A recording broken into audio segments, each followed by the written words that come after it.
This week on Vatican Connections, we close off the week of prayer for Christian unity. The Pope's message for the 51st World Day of Social Communication is released, and the Vatican Museum launches their new website.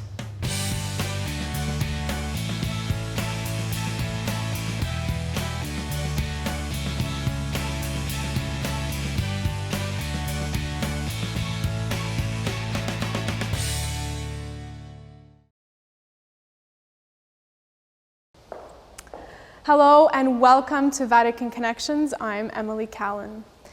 8 art pieces from the Archdiocese of Spoleto-Norcia are being restored in the Vatican laboratories. The work began last December when experts and local art institutions offered to recover the artwork. Vatican restorers were able to salvage a total of 25 masterpieces taken from churches destroyed in the earthquakes which hit those regions in early fall. Vatican Museum's director, Barbara Giatta, visited the laboratories on Wednesday. Once they are fully restored, they will be returned to Spoleto and featured in an exhibition. It is an important sign of hope alongside the people who are gradually returning to a more or less normal life. These treasures of faith are being reborn, said a communique. The Archbishop of Spoleto-Norcia thanked the Pope and the Vatican for making this happen. He looks forward to seeing the 8 pieces of artwork again in their original churches once these are rebuilt.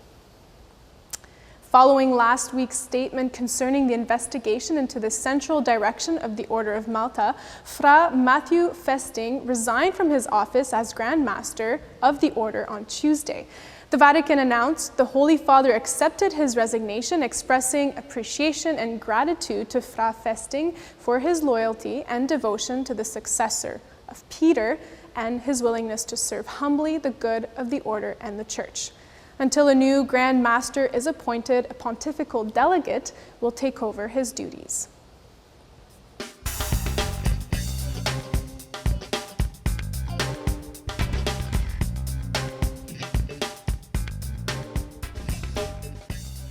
The Order of Malta was founded in Jerusalem over 960 years ago to care for pilgrims in the Holy Land. It was first known as the Order of St. John or the Knights Hospitaller. In the 12th century, the Pope confirmed the Knights as a lay religious order, and during the First Crusade, they adopted a military character to defend pilgrims and Christians against persecution. Today, they assist in various humanitarian projects in 120 countries. The week of prayer for Christian unity ended on Wednesday on the feast of the conversion of St. Paul. And in Rome, Pope Francis presided an ecumenical prayer service in St. Paul outside the Walls Basilica. Representatives of different Christian churches participated in the event, and the Holy Father reminded those present that reconciliation is a gift from God. This year's theme reminds us of that. The Pope said, "The love of Christ compels us," meaning reconciliation is initiated by Christ's love. Here is a clip from the homily he delivered during the Vespers.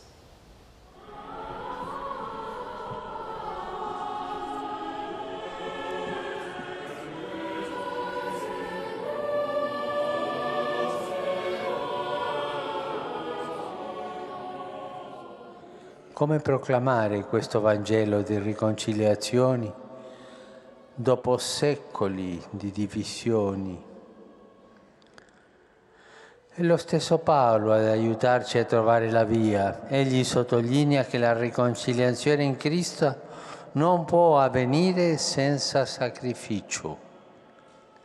Gesù ha dato la sua vita, morendo per tutti.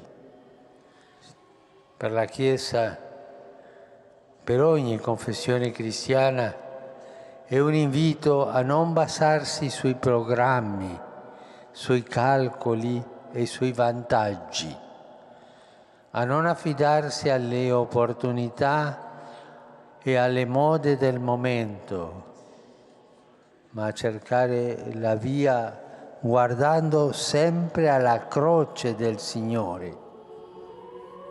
Un'autentica riconciliazione tra i cristiani potrà realizzarsi quando sapremo riconoscere i doni gli uni degli altri e saremo capaci con umiltà e docilità di imparare gli uni degli altri, imparare gli uni degli altri, senza attendere che siano gli altri a imparare prima da noi.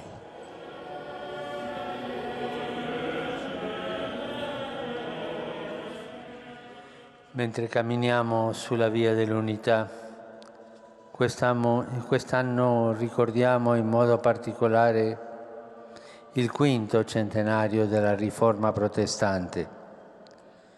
Il fatto che oggi cattolici e luterani possano ricordare insieme un evento che ha diviso i cristiani e lo facciano con ponendo l'accento su Gesù e sulla sua opera di riconciliazione, è un traguardo notevole, raggiunto grazie a Dio e alla preghiera, attraverso 50 anni di conoscenza reciproca e di dialogo ecumenico. This year, the Week of Prayer for Christian Unity was set in the context of the 500th anniversary of the Protestant Reformation and of 50 years of renewed dialogue between Catholics and Lutherans. At the Vatican last week, the Holy Father met with a delegation from Finland and recalled the events in Sweden last October when he was there for the opening of this commemoration year. So, a member of the Pontifical Council for Promoting Christian Unity, Monsignor Matthias Turk, and a Lutheran pastor in Rome, Reverend Jens Martin Cruz, commented on the significance of this past week to Vatican Magazine. Martin Luther's idea was first about helping the Church. He wanted to renew the Church in a good and right way. Martin Luther didn't have the intention to divide the Church, though that was a consequence of it. We need to look at Martin Luther's intention again and then work together, inspired by the theological ideas that Luther showed us. The ecumenical prayer in Lund was an important event. It means that in 2017, as we celebrate the 500th anniversary of the Reform, we will do it together, Catholics and Lutherans, with the Pope. For me, and also for our faithful people, it brings a big sign of hope. In the last 50 years, we understood many things along this ecumenical journey. We learned a great deal about the Catholic Church in terms of liturgy, sacraments, and responsibilities. When we get closer to the love of Christ, we get closer to each other. That is why it is important for us to understand what this love means, and then we can walk together and work towards Christian unity. The love of Christ brings us together and gives us a clear path to follow. With Jesus Christ, we are sure to find unity again, which we lost in the past, and communion in the future. Pope Francis held his weekly general audience in Pope Paul VI Hall on Wednesday, and he continued his series on Christian hope, this time focusing on the figure of Judith in the Old Testament. Her example, he said, teaches us to trust in God's providential care, but also to respond with courage to his will. Here's a summary of his catechesis. The Old Testament book of Judith tells us how, during the siege of the city of Bethulia by the Assyrian general Holofernes, the people were on the verge of surrendering. In an apparently hopeless situation, the leaders of the city determined to hold off for 5 days, trusting that the Lord would come to their aid. At that point, Judith appeared to reinforce their wavering hope in the face of fear and to propose a plan that led to victory over the enemy. The example of this woman of great wisdom and courage teaches us to trust in the Lord's providential care, but also in prayer and in obedience to discern his will and to do everything in our power to respond to the challenges that come our way. Judith's faith inspires us to commend ourselves to the Father with the same obedience that led Jesus in the Garden of Gethsemane to pray, "Not my will, but yours be done." Tuesday, the Vatican released the Holy Father's message for the 51st World Day of Social Communication, marked on the Sunday before Pentecost. It was released on the feast of St. Francis de Sales, patron of journalists. The theme of this message is "Fear not, for I am with you," communicating hope and trust in our time. At the Vatican press office on Tuesday morning, Monsignor Vigano, prefect of the Secretariat of Communication, responded to journalists about the main takeaways from the Pope's message. He said that first of all, Pope Francis uses the word "look" many times throughout the text. Monsignor Vigano explained it is a very Jesuit element. It means to observe, to contemplate, and to discern events in the world without being taken over by them. The good news then is to open areas of hope for human dignity. Delia Gallagher, an American journalist and Vatican expert for CNN, was part of this panel. She added that good news must be combined with truthfulness and accuracy. This discussion came after Monsignor Vigano invited media to the Vatican to talk about the Pope's text, as well as constructive forms of communications and the fast-changing media.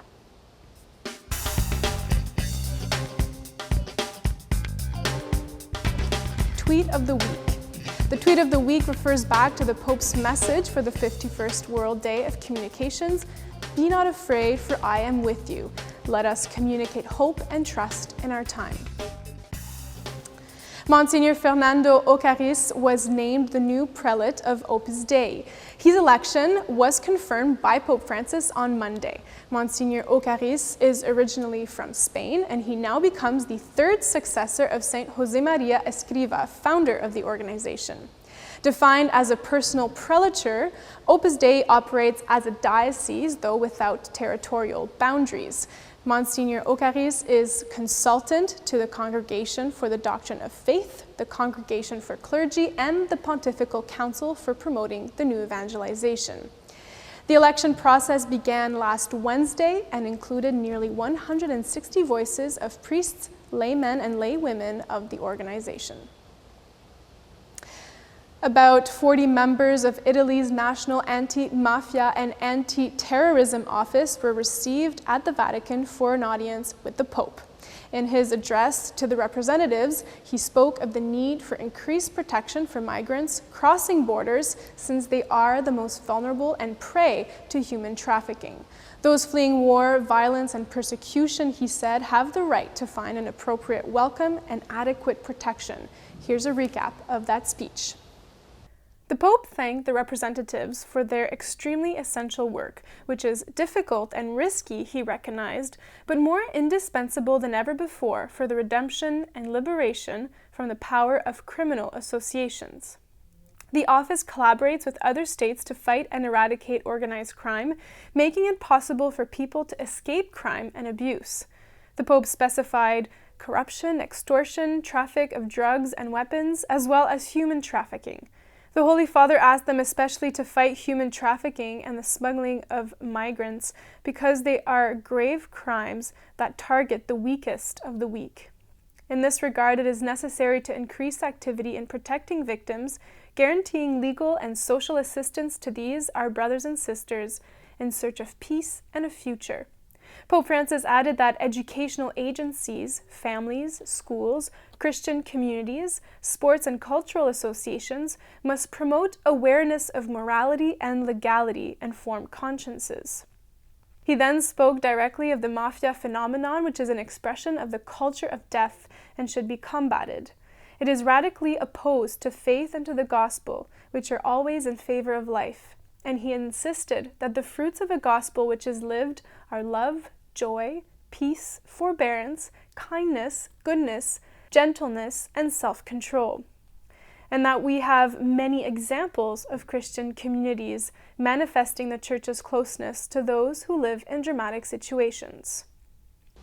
Now, coming back to the Vatican Museums, it launched a whole new website on Monday compatible with various platforms. The website museivaticani.va is mobile-friendly and available in 5 languages. It also features over 3,000 high-resolution images of objects on display at the Vatican. Though Barbara Giatta, the museum's director, said their plan is to feature close to 200,000 pieces of artwork on the website. At the press conference, they also mentioned their own YouTube channel called Musei Vaticani, and each video is a short tour of their different collections.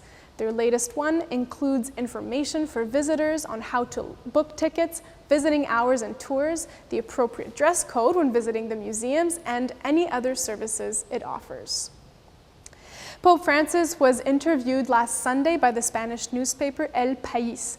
The conversation touched upon many subjects, namely answering questions on the situation of migrants and refugees, Vatican diplomacy, the inauguration of Donald Trump, and issues he's most concerned about. Matteo Cioffi, our Italian journalist, gives us an overview of the main takeaways from that interview.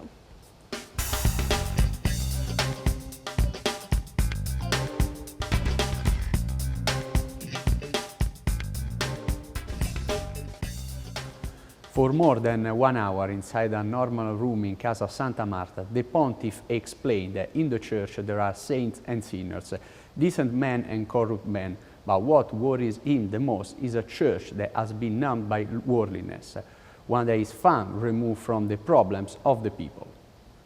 The conversation focused on many topics in which the Holy Father repeated that clericalism is the worst evil that the Church faces today. At the same time, he said that if a pastor defends himself from the concrete reality of the world, he becomes an officer, a simple administrator, and a church who is not close to the people is not a church. The Pope returned to the tragedy of refugees. The Mediterranean is a graveyard which should make us reflect. He paid tribute to Italy, which, despite all the problems of the earthquake, continues to welcome migrants. Vatican diplomacy, the Holy Father explained, builds bridges, not walls, and it's a mediator, not an intermediary, in the sense that all the actions to promote peace and justice are not for its own interest, but for the benefit of the peoples. Pope Francis was asked in particular about current world events, including the election of Donald Trump as President of the United States. I think we must wait and see, he said with regard to the new US administration. I don't like to get ahead of myself nor judge people prematurely. We will see how he acts, what he does, and then I will have an opinion. The Pontiff also warned the Europeans against populism, saying they should not repeat the same mistakes as in the 1930s when they turned to saviors to resolve the economical and political crisis, only to end up at war. Pope Francis concluded the interview saying he has not watched TV since July 1990, but that he doesn't miss it, and added, "The Lord is good and has not taken away my good humor." That morning, the Holy Father gave a reflection at the Angelus prayer from the papal window in St. Peter's Square. He centered his reflection on Jesus' early days in Galilee, a place on the peripheries both geographically and religiously, since it was seen as filled with pagans. Here is a summary of the Holy Father's meditation. Not much was expected to come out of Galilee, the Pope explained.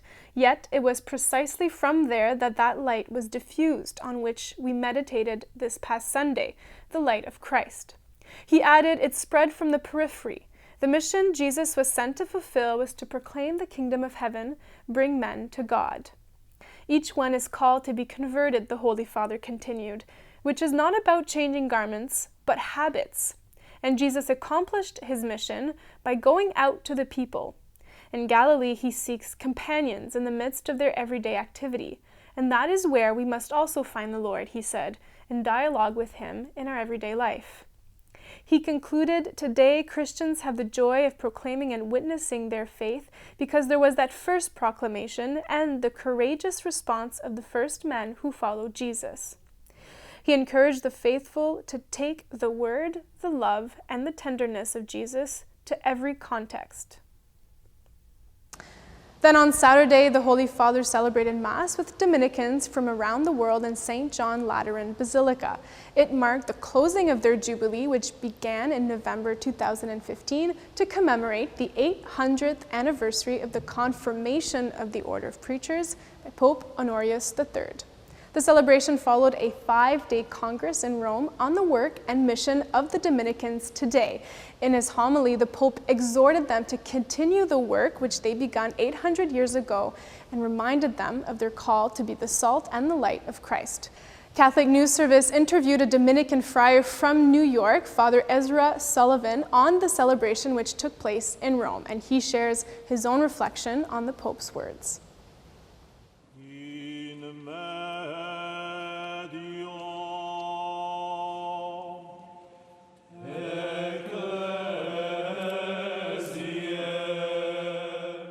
In honor of the 800th anniversary of the founding of the Dominican Order, Dominicans from all over the world, more than 30 different countries, gathered at the Lateran Basilica to be present at the Holy Mass celebrated by the successor of St. Peter, Pope Francis. One thing the Pope said in his homily was that now the truth is somewhat disguised, even with a sort of a makeup or a mask. And he says the truth needs to be shown for itself, for what it truly is. And it struck me as a Dominican, one who is dedicated to preaching the truth, that this is precisely it, that very often, especially in modern times, the truth is somehow under a veil. Well, we need to let it proclaim itself to be what it is, the truth of Christ.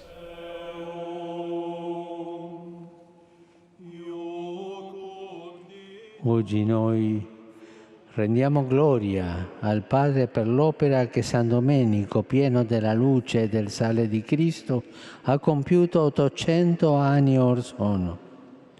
Un'opera al servizio del Vangelo, predicato con la parola e con la vita.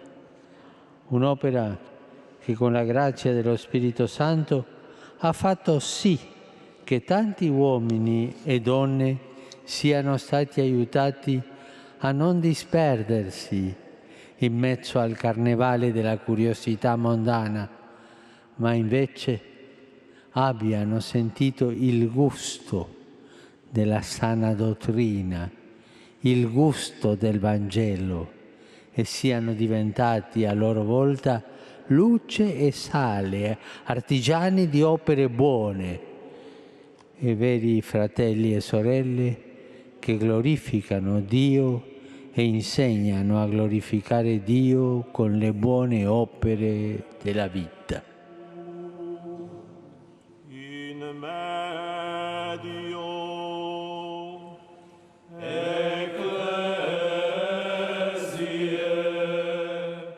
St. Thomas Aquinas described why it is that Christ never wrote anything. It's because he wanted his example to be, first of all, what people saw, but his words then were passed on through time by the apostles. And so, similarly with the Dominicans, we see, first of all, the life of holiness as the example of our preaching, and through our words, we pass on the very truths that Christ has given to the Church through the apostles. So for us, to preach the truth means word and example are united.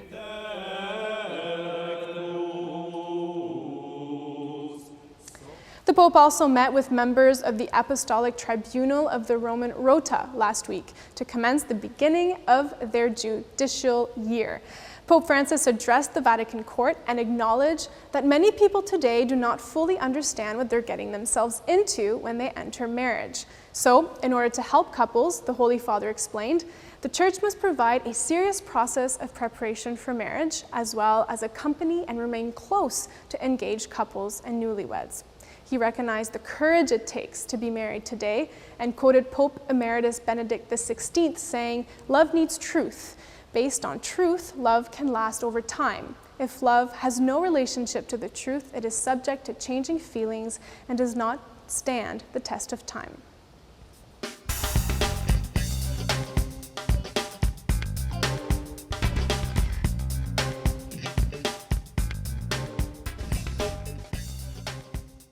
The photo of the week shows Pope Francis blessing an elderly woman. Along with the photo posted to his Instagram page, he shared words he spoke at his general audience. How often grandmothers know the right word, the word of hope, because they have life experience and entrusted themselves to God. And that's all for tonight. Thanks a lot for watching, and I will see you next week.